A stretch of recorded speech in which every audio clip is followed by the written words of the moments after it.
سلامونه ملګرو. هیله مند یم چې روغ او جوړ هستئ.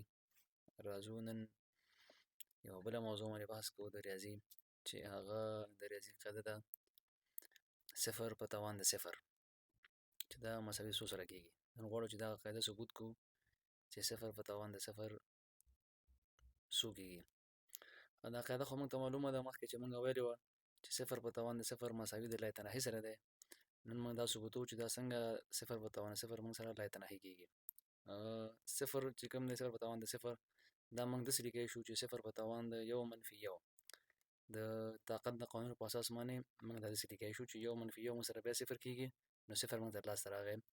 نو بیا صفر په توان د یو منفي یو موږ د طاقت د قانون اساس باندې صفر په توان د یو ضرب صفر په توان د منفي یو دا د بل شکل دی. په دې شکل موږ لیکلی شو. نو بیا موږ صفر په توان د یو موږ سره صفر او ضرب په خپل حالت کله چې موږ سره صفر په توان د منفي یو شي، نو توان موږ سره منفي دی. نو کله چې موږ مخرج ته توان بوځو موږ سره مثبت کېږي. دا موږ لیکلی شو یو پر صفر.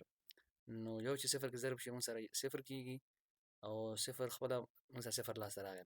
نو صفر په صفر دا موږ سره مساوي لای تناهي سره دی. نو دا شو د صفر په توان د صفر د دې ریاضیکي قاعدې ثبوت، چې موږ سره صفر په توان د صفر مساوي د لای تناهي سره. اوس بعضې ملګري به پوښتنه کوي چې صفر په تقسیم پر صفر څنګه لای تناهي کېږي. دا یو بله ریاضیکي قاعده ده، انشاءالله دې ثبوت په بله ویډیو کې انشاءالله جوړوو. هیله مند یم چې ویډیو مو د خوښې وړ وګرځي.